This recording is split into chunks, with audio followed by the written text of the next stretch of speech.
Are you ready?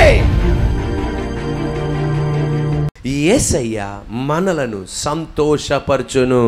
యేసయ్య మనలను సంతోషపరచును. 2 దినవృత్తాంతాల గ్రంథం 20వ అధ్యాయం 27వ వాక్యం. ఇలాగున యెహోవా వారి శత్రువుల మీద వారికి జయము అనుగ్రహించి వారిని సంతోషపరిచెను. గనుక యెరూషలేమునకు ఉత్సవముతో మరలవలెనని యూదా వారును యెరూషలేం వారును వారందరి ముందు యెహోషాపాతును సాగి వెళ్ళిరి. Book of 2 Chronicles 20th chapter 27th verse నాతో పాటు. Then led by Jehoshaphat all the men of Judah and Jerusalem returned joyfully to Jerusalem, for the Lord had given them cause to rejoice over their enemies. దేవాది దేవుని కృప వలన మనం ఇప్పుడు చదివామే 2 దినవృత్తాంతాల గ్రంథం 20 అధ్యాయములో జరిగిన ఈ సంఘటన. ఆ అధ్యాయం గనక మనం చదివితే యోధా ప్రజలకి సంతోషం కలగడానికి ఏ మార్గము లేదు. అక్కడ అనేక మంది మరణించాలి, అనేక మంది స్త్రీలు విధవరాలుగా మారాలి, వాళ్ళ యవనస్తులు మరణించాలి, వాళ్ళ యవనస్తులను యవనరాన్లను బానిసలుగా తీసుకెళ్ళిపోవాలి, వారి భార్యలను తీసుకెళ్ళిపోవాలి. అటువంటి టైములో వాళ్ళు దుఃఖముతోనూ అంగలార్పుతోనూ నిట్టూర్పుతోనూ యోధా ప్రాంతమంతా నిండి ఉండాలి. అటువంటి టైములో ఆ ప్రాంతములో దేవుడు వారి పక్షాన నిలబడి వాళ్ళని సంతోషపరిచాడు. వారిని గనక మనం ఒక మాట అడిగితే, అయ్యో మీరందరూ దుఃఖముతో ఉండాలి, వేదనతో ఉండాలి, మీకు ఎలా సంతోషం కలిగింది?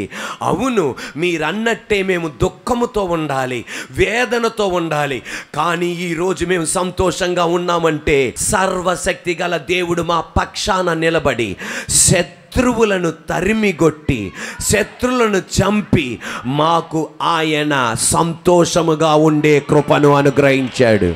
నాతో పాటు చెప్పండి, ఇలాగున యెహోవా వారి శత్రువుల మీదకి వారికి జయము అనుగ్రహించి వారిని సంతోషపరిచెను. ఎలా సంతోషపరిచాడు? శత్రువుల మీద జయాన్ని అనుగ్రహించి నా దేవుడు వారిని ఏం చేశాడు?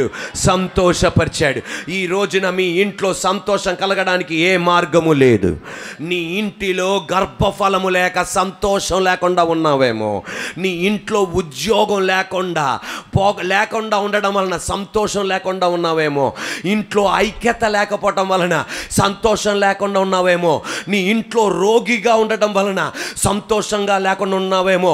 నా దేవుడు ఎలాగైతే శత్రువుల మీద జయం వారికి అనుగ్రహించి దేవుడు వారిని సంతోషపరిచాడో, 5 సంవత్సరాలు 7 సంవత్సరాలు 10-15 సంవత్సరాలు గర్భఫలము లేకుండా ఉన్న నీ ఇంట్లో నా దేవుడు ఒక బిడ్డనిచ్చి ఒక కుమార్తెనిచ్చి నీ ఇంట్లో నా దేవుడు సంతోషాన్ని అనుగ్రహించబోతున్నాడు.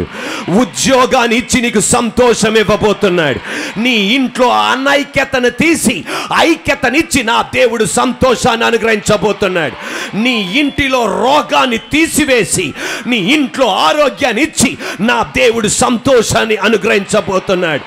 ఈ రోజున నజరేయుడైన యేసు నామములో నా దేవుడు నిర్ణయించుకుంటే అది కష్టమైన నా దేవుడు నీ ఇంట్లో సంతోషాన్ని అనుగ్రహించును గాక. ప్రజలు అడుగుతారు, ఎలా నువ్వు సంతోషంగా ఉండగలిగావని. బిడ్డలు లేని నాకు బిడ్డలనిచ్చి నా దేవుడు సంతోషం అనుగ్రహించాడు. 180 సంవత్సరాల తాత మామకి అబ్రహాముకి శారమ్మకి సంతోషం లేదు, బిడ్డను అనుగ్రహించి నవ్వును అనుగ్రహించాడు. హన్నా ఎల్కానానికి పిల్లలు లేరు, బిడ్డను అనుగ్రహించి దేవుడు సంతోషాన్ని అనుగ్రహించాడు. Praise the lord. ఆ సంతోషం వేరే. Praise the lord. యేసయ్య కృప వలన సకినేటిపల్లి అన్న ప్రాంతానికి ఉజ్జీవ కూటానికి వెళ్ళాం. అప్పుడు అక్కడ ఒక పాస్టర్ గారు, అంటే ఒక ఫాదర్ గారు, క్యాథలిక్ ఫాదర్లు వివాహం చేసుకోరు, కానీ మిగతా ఫాదర్లు వివాహం చేసుకుంటారు. ఆ ఫాదర్ గారుకి వివాహం అయింది. ఆ ఫాదర్ గారు యేసయ్య కృప వలన నన్ను పరిచయం చేస్తున్నారు. ఇప్పుడు పలానా దైవజనుడు వచ్చి ప్రసంగం చేస్తాడని. నన్ను పరిచయం చేయకముందు దేవుడు నన్ను ఆయన జీవితంలో ఎలా ఉపయోగించాడు ఆయన కృప వలన అని సాక్ష్యం చెప్తున్నాడు. ఆయన ఎక్కడున్నారు? సెకనేటిపల్లిలో ఉన్నారు.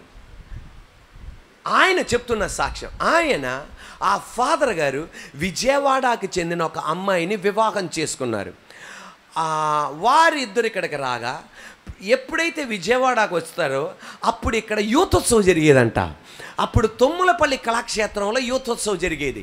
అప్పుడు ఈ భార్య అనేదంట, ఆ అమ్మగారు అనేవాళ్ళంట, ఏమండి యూతోత్సవంకి వెళ్దామని అనగానే వాళ్ళిద్దరూ అలాగొచ్చేవాళ్ళంట. ఒక నెల వచ్చినప్పుడు ప్రసంగం మధ్యలో ఒక ఉదాహరణ చెప్పా. దేవునికి అసాధ్యమైనది ఏదీ లేదు అని చెప్పి మన మందిరములో జరిగిన సంఘటన చెప్పాను. అది ఏంటంటే భార్యాభర్తలకి 8 సంవత్సరాలు 5 సంవత్సరాలు పిల్లలు లేరు. పిల్లలు లేనప్పుడు కీర్తనల గ్రంథం 127:3 కుమారులు యెహోవా అనుగ్రహించు స్వాస్యం, గర్భఫలం ఆయన ఇచ్చు బహుమానం. ఆ వాగ్దానాన్ని భార్య అయిన మీరు ఏం చేస్తారంటే ఇంటికి వెళ్ళి మీరు నిద్రపోక ముందు ఒక మసాజ్ చేసినట్లుగా ఈ వాక్యాన్ని మీరేం చేయండి, మసాజ్ చేయండి. కుమారులు యెహోవా అనుగ్రహించు స్వాస్యం, గర్భఫలం ఆయన ఇచ్చు బహుమానం. కుమారులు యెహోవా అనుగ్రహించు స్వాస్యం, గర్భఫలం ఆయన ఇచ్చు బహుమానం. కుమారులు యెహోవా అనుగ్రహించు స్వాస్యం, గర్భఫలం ఆయన ఇచ్చు బహుమానం అన్న ఈ వాక్యాన్ని ఈమె ఇలా చేయడం వలన, దేవుడు మహాకృపలు ఇలా చేయడం వలన మాత్రం కాదు, ఆ వాగ్దానాన్ని అలా మసాజ్ చేయడం వలన, అలా ఉచ్చరించడం వలన దేవాది దేవుడు చేసిన కృపచేత చేసింది ఏంటంటే 8 సంవత్సరాల తర్వాత దేవుడు ఆమెకు ఒక బిడ్డను అనుగ్రహించాడు. భార్యాభర్తలను జ్ఞాపకం చేసుకొని బిడ్డను అనుగ్రహించాడు.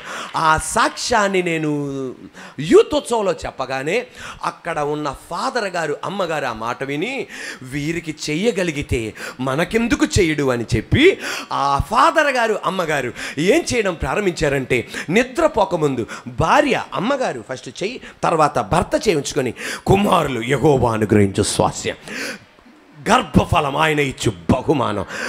మసాజ్ చేయడానికి ప్రపంచవ్యాప్తంగా కేరళ దగ్గరికి వస్తారు. ఎక్కడికి వస్తారు?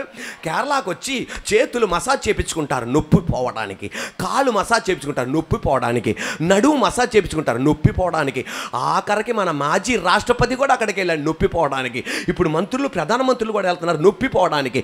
మసాజ్కే ఇంత నొప్పి పోతే దేవుని వాక్యం మసాజ్ చేస్తే ఉన్న పవర్ ఏంటో చూడండి. దేవుని వాక్యం మసాజ్ చేస్తున్న పవర్ ఏంటో చూడండి. ఈ ఫాదర్ గారు అమ్మగారు అలాగే కుమారులు యెహోవా అనుగ్రహించు స్వాస్యం, గర్భఫలం ఆయన ఇచ్చు బహుమానం, ఇద్దరు కలిసి ఆ వాగ్దానాన్ని కొన్ని వారాలు కొన్ని నెలలు నిద్రపోక ముందు వాళ్ళు చెప్పడం ప్రారంభించారంట. వెంటనే ఆయన చెప్తున్నాడు, దేవుడు నాకు ఒక బిడ్డను అనుగ్రహించాడండి, భార్యాభర్తలైన మమ్మల్ని జ్ఞాపకం చేసుకున్నాడండి, దేవుడు అనుగ్రహించాడు. ఇప్పుడు దేవుని కృప చేత వాడబడుతున్న ఈ దైవజనుడు మన మధ్యలో వాక్యం అందిస్తాడనగానే ఆ దైవజనుని గట్టిగా కౌగలించుకున్న. విజయవాడ అక్కడ, సకినేటిపల్లి అక్కడ, ఏం గొప్ప దేవుడు నాయన అనుకొని ఆ ఫాదర్ గారు పెద్ద అంగి వేసుకున్నారు. గట్టిగా కౌగలించుకోగానే అమ్మగారు ఎక్కడున్నారు నాకు చూపెట్టండి అంటే, అమ్మగారు ఇప్పుడు రెండో గర్భవతిగా విజయవాడ పట్టణంలో ఉన్నారు అన్నారు. దేవుని బిడ్డలారా, ఆయన చెప్తున్న సాక్ష్యం, నా ఇంటిలో దుఃఖం, నా ఇంటిలో వేదన, నా ఇంటిలో సంతోషాన్ని దేవుడు అనుగ్రహించాడు. దేవుడు ఒక కారణం పుట్టించబోతున్నాడు నీ ఇంట్లో. ఈరోజు సంతోషంగా ఉండడానికి నీ ఇంట్లో కారణాలు లేవు, కానీ నా దేవుడు ఒక కారణం ఇవ్వబోతున్నాడు. ఎందుకు సంతోషంగా ఉన్నావు? దానికి కారణం దేవుడు ఒక బిడ్డనిచ్చాడు. ఎందుకు సంతోషంగా ఉన్నాడు? దానికి ఒక కారణం, దేవుడు ఒక పాపను అనుగ్రహించాడు. ఎందుకు సంతోషంగా ఉన్నావు? దానికి ఒక కారణం, ఉద్యోగం అనుగ్రహించాడు. ఎందుకు సంతోషంగా ఉన్నావు? దానికి ఒక కారణం, విడిపోయిన కుటుంబం ఐక్యత పడింది. తండ్రితో ఇలా అడిగారంట, ఎందుకింత సంతోషం? దీనికి ఒక కారణం, నా కుమారుడు తిరిగి వచ్చాడు అని. అన్నయ్య వచ్చి అడిగాడంట, ఏంటి ఇంత సంతోషం మా ఇంట్లో? నీ తమ్ముడు ఇంటికి తిరిగి వచ్చాడు. ప్రపంచం గుర్తెరగబోతుంది నీ ఇంటిలో ఉన్న సంతోషాన్ని ఎరిగి. What is the cause? కారణం ఏంటి? ఈరోజు ఏ దుఃఖముతో వచ్చావో ఆ దుఃఖాన్ని తీసి నీ నోట్లో చెప్పబోతున్నా. నాకు దక్కదు అనుకున్న స్థలం అది 2 ఎకరాలవని 20 ఎకరాలవని నా దేవుడు చెప్పేది నీ చేతికి నా దేవుడు అందించబోతున్నాడు. ఈ స్టేజీ మీద దస్తావేజులతో సాక్ష్యం చెప్పబోతున్నా. నాకు దొరకదు అనుకున్న స్థలాన్ని నా దేవుడు నాకు ఇచ్చాడు. అందుకే కారణం నేను సంతోషపడడానికి. Praise the lord. ఈరోజు నేను ఏ సమస్య అయితే నేను చెప్పలేదో భయపడకండి. నీ హృదయంతో ఏ కోణముతో మాట్లాడాలో కోణంతో మాట్లాడాడు ఆయన. ఎందుకు సంతోషంగా ఉన్నావమ్మా? దీనికి ఒక కారణం ఉంది. ఆ కారణం నీకే తెలుసు. ఆమేన్. యెహోషాపాత్ ఒక భక్తి గల రాజు, మంచి రాజు, యథార్థపరుడైన రాజు, ప్రార్థనాపరుడు. మందిరం అంటే అతనికి పిచ్చి, పరిశుద్ధంగా జీవించేవాడు. వాళ్ళ నాన్న టోటల్ డిఫరెంట్, అదో రకం. ఏంటిదండి? గట్టి చెప్పండి. అదో రకం, టోటల్ అదొక రకం. కానీ కుమారుడు అలా జీవించలా, నాన్న అడుగుల్లో జీవించలా, ఒక వ్యత్యాసమైన జీవితం చేశాడు. యోసేపు వాళ్ళ నాన్న 2 భార్యలు, తన 10 మంది అన్నయ్యలు, విచిత్రమైన జీవితం. యోసేపు అనుకున్నాడు, మా నాన్న అడుగుల్లో, మా అన్నయ్యల అడుగుల్లో నేను జీవించకూడదు అనుకున్నాడు. అద్భుత కార్యం చేశాడు. ఈరోజు మీ అమ్మ జీవితం అదో విచిత్రమైన జీవితం, మూర్ఖురాలు, గయాళి. నువ్వు అదే జీవితాన్ని నువ్వు చేయకూడదు. ఒక భక్తిగల జీవితం చేయాలి, ఒక యథార్థవంతమైన జీవితం చేయాలి, ఒక పరిశుద్ధమైన జీవితం చేయాలి. ఈరోజు నేను చెప్పనా, తండ్రి ఎలాగుంటాడో కొడుకు కూడా అలాగే ఉంటాడు. అది సామెత, అక్షరాల కొన్ని ఇంట్లో జరిగిద్ది. తల్లి ఎలా ఉంటుందో కూతురు కూడా అలాగే ఉంటుంది. అది సామెతగా మాత్రమే కాదు, కొన్ని ఇంట్లో అలాగే జరిగిద్ది.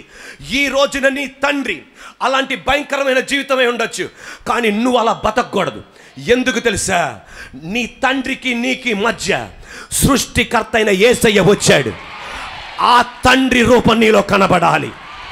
నీ తల్లిలాగే నువ్వు బతుకుతున్నావేమో ప్రస్తుతం, గురి లేకుండా, గమ్యం లేకుండా నీ ఇష్టానుసారంగా బతుకుతున్నావేమో. నీ తల్లికి నీకు మధ్య సృష్టికర్తని యేసయ్య వచ్చాడు. ఆయన రూపం నీలో కనబడాలి. పగటి వేళ ప్రజలు గుర్తెరగాలి. యెహోషాపాతు అన్నట్టుగా, వీళ్ళ నాన్నగారిలాగా కాదురా వీడు భక్తుడు రా నాయన, వీళ్ళ అమ్మలాగా కాదురా ఈమె భక్తురాలు రా నాయన. ఈరోజు ఇక్కడ కూర్చున్న నీతో చెప్పనా, నీకు ఒక భక్తిపరుడైన నాన్న ఇచ్చాడేమో, ఆ భక్తిలో నువ్వు నడవాలి. నీకు ఒక భక్తురాలను అమ్మని ఇచ్చాడేమో దేవుడు, ఆ భక్తురాలుగా నువ్వు నడవాలి. దానికి మించిన జీవితం నువ్వు చేయాలి. అటువంటి జీవితం చేశాడు ఎవరు? అలా నాన్న దుష్టత్వంలో జీవించాడు, కానీ ఈయన జీవించలా, ఒక మాదిరికరమైన జీవితం చేశాడు. అంత భక్తిపరుడి మీదకి ఏమొచ్చింది? యుద్ధం వచ్చింది. ఏమొచ్చిందండి? యుద్ధం రాగానే అనుకున్నాడు, ఏంట్రా దేవుడా, భక్తిగా ఉన్నా భక్తిగా లేకపోయినా ఏమొచ్చింది? సమస్యలు వచ్చినాయి ఏంట్రా అని ఏమి అనుకోలే. అటువంటి వ్యక్తి మీద 3 దేశాలు అతని మీదకి వచ్చినాయి. 3 దేశాలు అతని మీదకి రాగానే ఏమి చెయ్యాలో అతనికి తోచక మోకాలుంచి ప్రార్థన చేశాడు.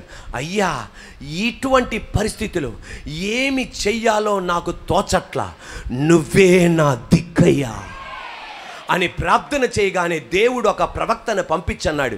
యెహోషాపాతు, భయపడకు, జడియకు, యుద్ధం యెహోవాదే, నువ్వు యుద్ధం చెయ్యక్కర్లా, నేను నీ కోసం యుద్ధం చేస్తా. గొప్ప విశేషం, నువ్వు యుద్ధం చేయక్కర్లా, నేను యుద్ధం చేస్తా. అంటే వీళ్ళు ఎక్కడికి వెళ్ళక్కర్లా? యుద్ధానికి వెళ్ళక్కర్లా, యుద్ధ భూమికి వెళ్ళక్కర్లా. కానీ దేవుడు ఏం చెప్పాడు తెలుసా? యెహోషాపాతు, నీ సైన్యాన్ని తీసుకొని యుద్ధ భూమిలో నిలబడు అన్నాడు.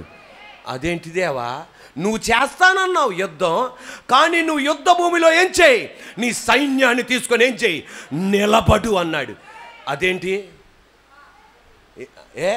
మొత్తం ఆయన చూసుకోవచ్చుగా, మొత్తం ఆయన చూసుకోవచ్చుగా, కానీ దేవుడు అలాగనలా, నువ్వు నిలబడాలి. ఆదివారం మనం నేర్చుకున్నాం, 4 జంక్షన్ల రోడ్డు వచ్చినప్పుడు, ఇటువైపు నుండి రోడ్డు వచ్చినప్పుడు, ఇటువైపు నుండి రోడ్డు వచ్చినప్పుడు, ఇటువైపు నుండి రోడ్డు వచ్చినప్పుడు, ఇటువైపు నుండి రోడ్డు వచ్చినప్పుడు అక్కడ ఎవరు నిలబడాలి? ఎవరు నిలబడాలి?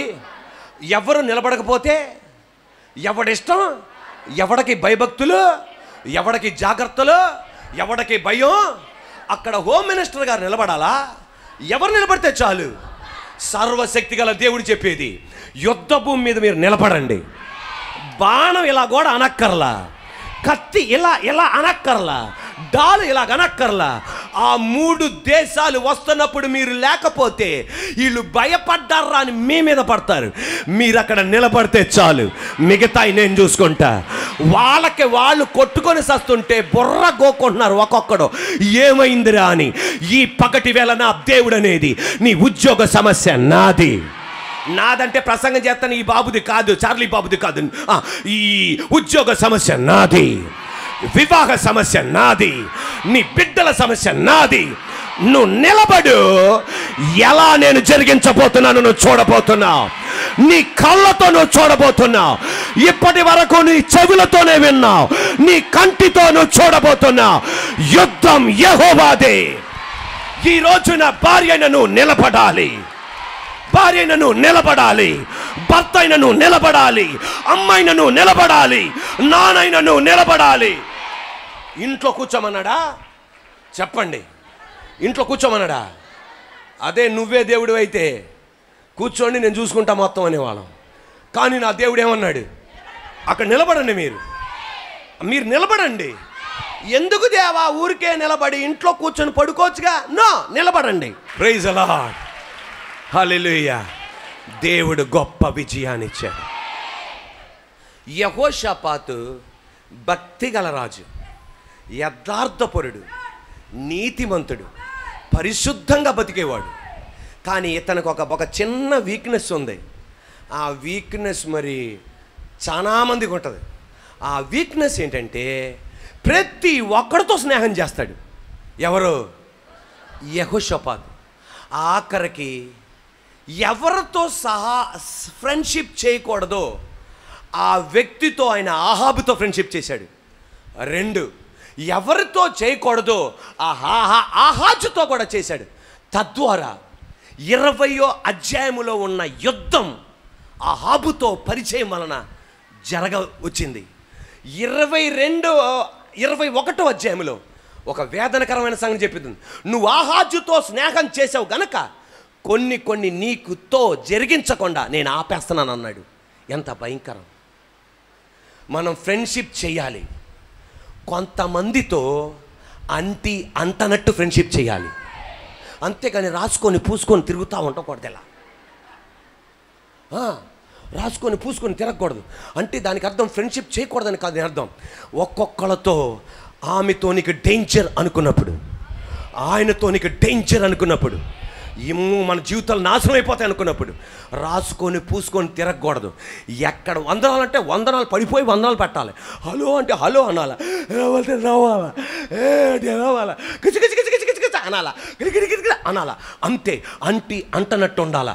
కానీ యెహోషాపాతు అది ఆ ఫ్రెండ్షిప్ మెయింటైన్ చేయకపోవడం వలన తన జీవితంలో భయంకరమైన నష్టాలు చూడాల్సి వచ్చింది. ఈరోజు ఇక్కడ కూర్చున్న తండ్రులారా, ఇక్కడ కూర్చున్న అమ్మ, ఇక్కడ కూర్చున్న నా అక్క, చెల్లి, తమ్ముడు, అన్నయ్య, తమ్ముడు, ఈ రోజున నీకు కూడా ఒక వీక్నెస్ ఉంది. ఎవరు పడితే వాళ్ళతో స్నేహం చేస్తావు. కానీ ఈ రోజున యెహోషాపాతు చెప్పేది నువ్వు జాగ్రత్తగా ఉండాలి. కొన్నిటికి ఒక పరిమితి ఏర్పాటు చేసుకోవాలి. ఎవరితో ఎంత ఉండాలో అంతే ఉండాలి, దానికి మించి నువ్వు ఉండకూడదు. ఉన్నావా? నీ ఇంట్లో యెహోషాపాతుకి ఎలాగైతే ఊహించని విధంగా ఇలాంటి యుద్ధాలు వచ్చినాయో, కొన్ని ఆగిపోయినాయో, నీ జీవితంలో కూడా అలా జరుగుతాయి. అలా జరగకుండా ఉండడానికి ఎవరిని అక్కడ ఉంచాలో అక్కడ ఉంచాలి. ఎవడు ఏమనుకున్నా పర్వాలా. దేవుడు తర్వాత నీ కుటుంబం నీకు ముఖ్యం. దేవుడు తర్వాత నీ భర్త నీకు ముఖ్యం.